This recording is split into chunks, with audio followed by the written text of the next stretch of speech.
Friends, Ramya வீட்டு சமையலுக்கு உங்களை வரவேற்கிறேன். இன்றைக்கு நம்ம என்ன பார்க்க போகிறோம்னா, மோஸ்ட் ரெக்வெஸ்டட் வீடியோன்னு சொல்லலாம் நம்முடைய சேனலில். நான் எப்போ 65 மசாலா போட்டு எந்த ரெசிபி பண்ணாலுமே அதில் 1 or 2 கமெண்ட்ஸ் இருக்கும். 65 மசாலா எங்களுக்கு கொடுங்க அப்படின்னு சொல்லிட்டு.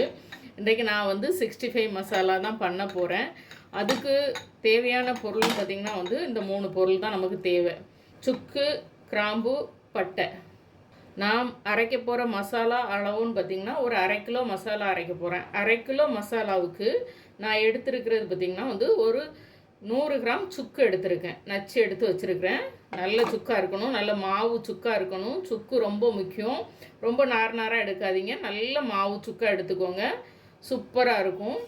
ரொம்ப சிம்பிளான ஒரு மசாலா தான் 65 மசாலா. ஆனால் நமக்கு தெரியாதனால நீங்கள் கடையில் கொடுத்து அதிக விலை கொடுத்து வாங்கிட்டு இருக்கிறீங்க. நிறைய பேர் வருஷக்கணக்காக கேட்டிருக்கிற வீடியோ என்கிட்ட மசாலா அந்த டைம் இருக்கும். அதனால நான் சரி எடுக்கும்போது வீடியோ நம்ம புதுசாக மசாலா ப்ரிப்பேர் பண்ணும்போது நம்ம எடுத்து போடலாம் அப்படின்னு நினைப்பேன். மசாலா ப்ரிப்பேர் பண்ணும்போது டைம் இருக்காது, ஓடிடும். இப்படியே தான் போயிட்டே இருந்தது. இன்றைக்கு கண்டிப்பாக எடுக்கணும் அப்படின்னு சொல்லி உங்களுக்காக எடுத்துகிட்டு இருக்கிறேன். இது பார்த்திங்கன்னா 100 கிராம் சுக்கு. இதை எடுத்து வச்சிடலாம். அடுத்து எடுத்துருக்கிறது பார்த்திங்கன்னா பட்டை. சொன்ன மாதிரி இது நம்ம பிரியாணிக்கெலாம் போடுவோம்ல, நல்ல திக்கு பட்டை, அந்த பட்டை. இது ஒரு 25 கிராம் எடுத்துருக்கிறேன். சுக்கு 100 கிராம்னா பட்டை 25 கிராம். அதே மாதிரி கிராம்பு, இதுவும் ஒரு 25 கிராம். கொஞ்சம் அடியில் உள்ள கிராம்பாக இருக்குது, அதனால் உடஞ்சி கிடக்குது.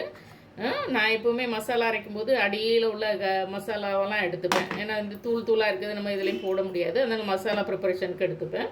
இது ஒரு 25 கிராம். 25 கிராம் கிராம்பு, 25 கிராம் பட்டை, ஒரு 100 கிராம் சுக்கு. இவ்வளோதான். இது கூட நம்ம என்ன போட போகிறோம் அப்படின்னு பார்த்திங்கன்னா ஒரு 350 கிராம். இது 150 கிராம் இல்லையா? 350 கிராம் காஷ்மீரி மிளகா போட்டு நீங்கள் கடையில் கொடுத்து அரைக்கலாம். இது என்னென்னு பார்த்தீங்கன்னா காஷ்மீரி மிளகாய். இதில் ஒரு 3 வெரைட்டி இருக்குது, உங்களுக்கு தெரியும்னு நினைக்கிறேன். இது காரம் கம்மியாக கலர் அதிகமாக கொடுக்கக்கூடியது. இது கலர் தான் அதிகம் இருக்கும், காரம் கம்மியாக இருக்கும். இன்னொன்று கொஞ்சம் அகலமாக இருக்கும், அது பார்த்திங்கன்னா கொஞ்சம் காரம் ஜாஸ்தி இருக்கும். இன்னொன்று அது கொஞ்சம் பழைய மிளகாய் மாதிரியும் இருக்கும், பார்க்குறதுக்கு கொஞ்சம் அகலமாக இருக்கும், அது காரம் ஜாஸ்தி இருக்கும். அது வேணாம். காரம் இல்லாத மிளகாய் அது கேட்டு வாங்கிக்கோங்க. 350 கிராம். இவ்வளோத்தையும் சேர்த்து நீங்கள் 350 கிராம் எடுக்கணும். என்கிட்ட இவ்வளோ தான் இருக்குது. ஏன்னா நான் சும்மா ரெசிபிக்காக கொஞ்சம் எடுத்து வச்சுருப்பேன். நான் என்ன போட போகிறேன்னா வீட்டிலே தான் அரைக்க போகிறேன். நான் எப்போவுமே வீட்டிலே தான் அரைப்பேன். அதுக்கு நான் என்ன போட போகிறேன் அப்படின்னு பார்த்தீங்கன்னா 350 கிராம் நான் காஷ்மீரி மிளகாய் அரைச்சது என்கிட்ட இருக்குது, நான் அதை எடுத்துக்கிறேன். இது பார்த்திங்கன்னா காஷ்மீரி மிளகாய் அரைச்சது. இதில் இந்த மசாலாவிலேருந்து நான் ஒரு 350 கிராம் நான் எடுத்துப்பேன். நல்ல கலர் பார்த்திங்கன்னா நல்லா ரெட்டிஷாக இருக்கும், இந்த மாதிரி தான் இருக்கும். இதில் நம்ம ஒரு 350 கிராம் எடுத்துக்கலாம். உங்களுக்கு எடை பார்க்க முடியாது அப்படின்னா அதையும் உங்களுக்கு சொல்லிடுறேன். இது ஆல்மோஸ்ட் உங்களுக்கு பவுடர் பண்ணாலும் 1 கப்பு வந்துடும். 100 கிராம் பார்த்திங்கன்னா ஒரு கப்பு அளந்துக்கிட்டிங்க அப்படின்னா இது ஒரு 1/4 கப்பு வரும். பட்டை ஒரு 1/4 கப்பு வரும்.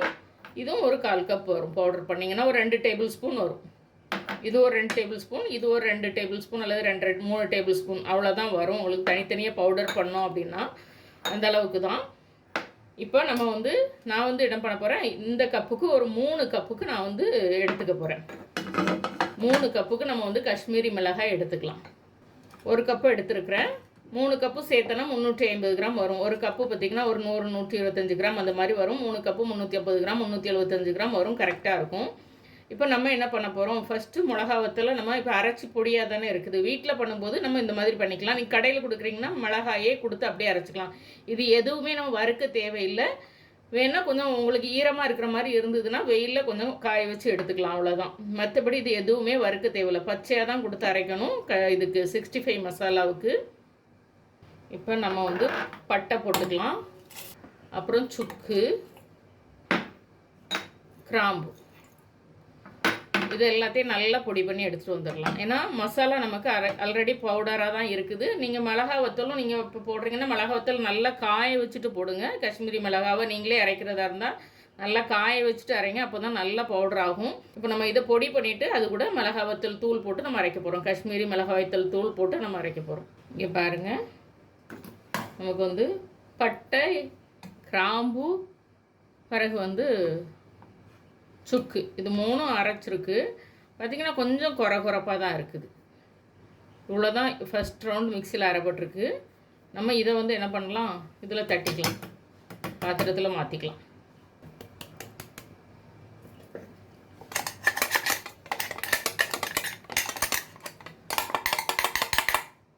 இப்போ இது கூட நான் 3 கப்பு காஷ்மீரி மிளகாய் தூள் வந்து நான் எடுத்து சேர்த்துக்க போகிறேன். இப்போ நம்ம 2 கப்பு போட்டுக்கலாம். 3 கப்பு போட்டாச்சா? இது எல்லாத்தையும் நல்லா கலந்து விட்டுட்டு திரும்ப நம்ம என்ன பண்ண போகிறோம்னா கொஞ்சம் கொஞ்சமாக போட்டு அரைச்சி எடுத்துக்க போகிறோம். ஏன்னா மிக்சி ஜார் இல்லையா, நம்ம கடையில் கொடுத்தோன்னா மொத்தமாக ஒரே இதாக அரைச்சிருவாங்க. நம்ம மிக்சியில் பண்ணும்போது இந்த மாதிரி நம்ம எல்லாத்தையும் கலந்து விட்டுட்டு அரைச்சி எடுத்துக்க வேண்டியதான். ரொம்ப ரொம்ப சிம்பிளான ஒரு 65 மசாலா தான்.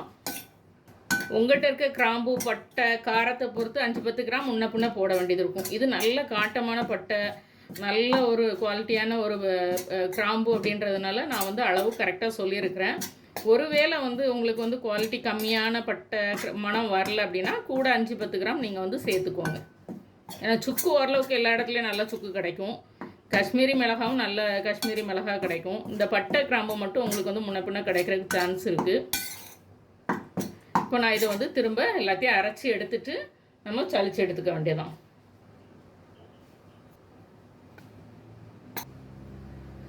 அரைக்கவே நம்ம சளிச்சு எடுத்துக்கலாம். இங்கே பாருங்கள் எவ்வளோ அழகாக வந்து அந்த சுக்கு பட்டை ஏலக்காய் கிராம்பு எல்லாம் சேர்ந்து அரைப்பட்டு வந்துட்டு பாருங்கள். இது வந்து அரைப்படாதது, ரெண்டுக்கு வித்தியாசம் தெரியும்னு நினைக்கிறேன் உங்களுக்கு. இது அரைக்காதது, இது வந்து நம்ம வந்து எல்லாம் சேர்த்து மிக்ஸ் பண்ணதுக்கப்புறம் அரைச்சி எடுத்தது. இதை வந்து சளிச்சு எடுத்துக்குவேன். அப்படியும் வைக்கலாம், லைட்டாக சளிச்சிக்கிட்டா நல்லாயிருக்கும். சளிக்கும் போது கட்டிப்படாமல் இருக்கும் உங்களுக்கு. இது ரொம்ப பொடி கண்ணாக இருக்குது, வேற அரிப்பு எடுத்துக்கிறேன்.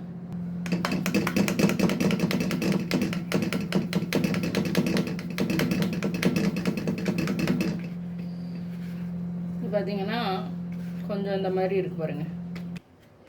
இந்த வந்த வேஸ்ட்டை நான் திரும்ப இதில் போட்டு அரைச்சிக்கிறேன், இது கூடயே சேர்த்து அரைச்சிக்கிறேன்.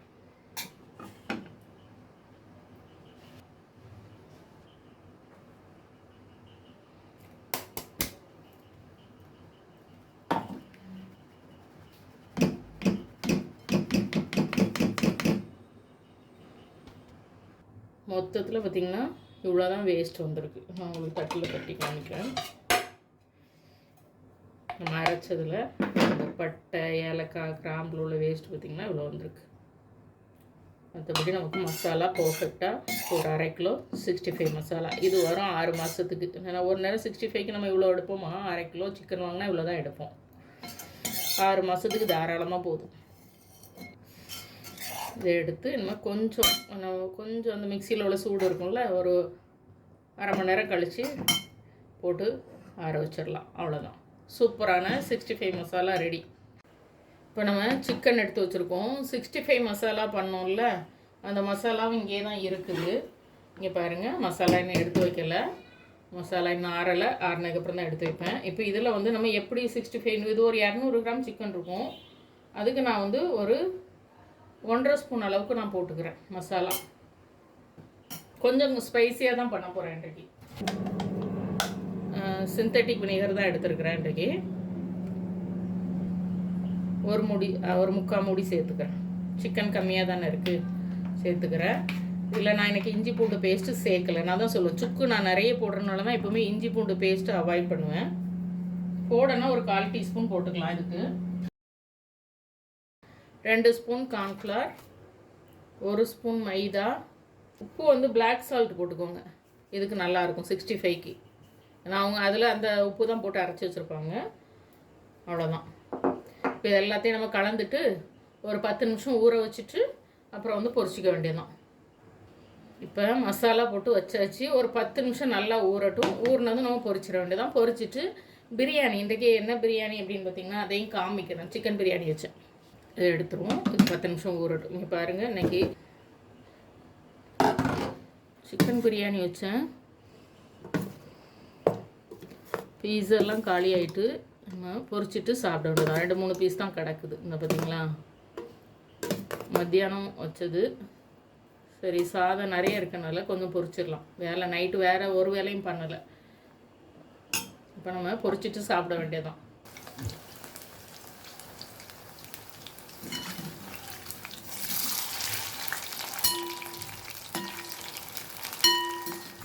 சூப்பராக பொரிஞ்சு வருது பாருங்கள்.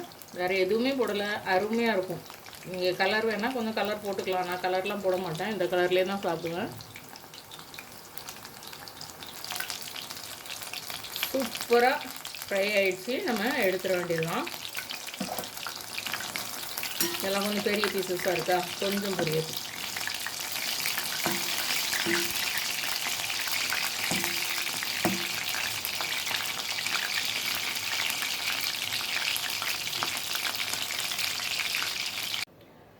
அடுத்த பேட்ச் பொரிச்சிக்கலாம். ஒரு ரவுண்ட் பொரிச்சு எடுத்தாச்சு. இந்த மாதிரிலாம் வீட்டில் செய்து சாப்பிட்டோம் அப்படின்னா வாரத்தில் ஒரு நாள், வாரத்தில் 2 நாள் கூட இந்த மாதிரி ஒரு 200 கிராம் சிக்கன் செஞ்சு சாப்பிட்டுக்கலாம். கடையில் சாப்பிடும்போது மட்டும்தாங்க யோசிக்கணும் எந்த பொருளையும். வீட்டில் செய்து சாப்பிடும்போது நம்ம பாட்டு சாப்பிட்டுட்டே இருக்கலாம். ஏன்னா அதிகமாக செய்ய மாட்டோம், அளவாக செய்தோம் அப்படின்னா நம்ம எப்போனாலுமே செய்து சாப்பிட்டுக்கலாம். நான் எல்லாத்தையுமே போட்டேன், ஏன்னா சின்ன சின்ன பீஸ் அப்படின்றதுனால நான் எல்லாத்தையும் போட்டேன்.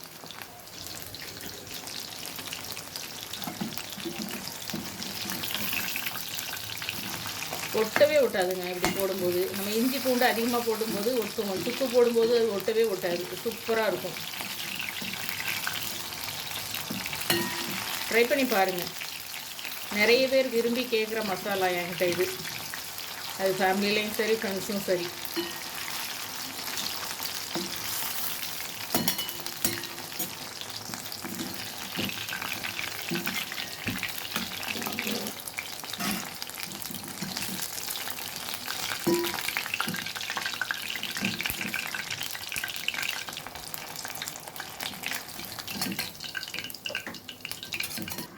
சூப்பராக பொரிச்சு எடுத்தாச்சு. பிடிச்சிருந்தது அப்படின்னா ரம்யா வீட்டு சமையலுக்கு சப்ஸ்கிரைப் பண்ணுங்கள், லைக் பண்ணுங்கள், ஷேர் பண்ணுங்கள். வீட்டில் சமைச்சு சாப்பிடுங்க, வீணாக்காமல் சாப்பிடுங்க. மீண்டும் புது வீடியோவில் சந்திக்கலாம். பாய்.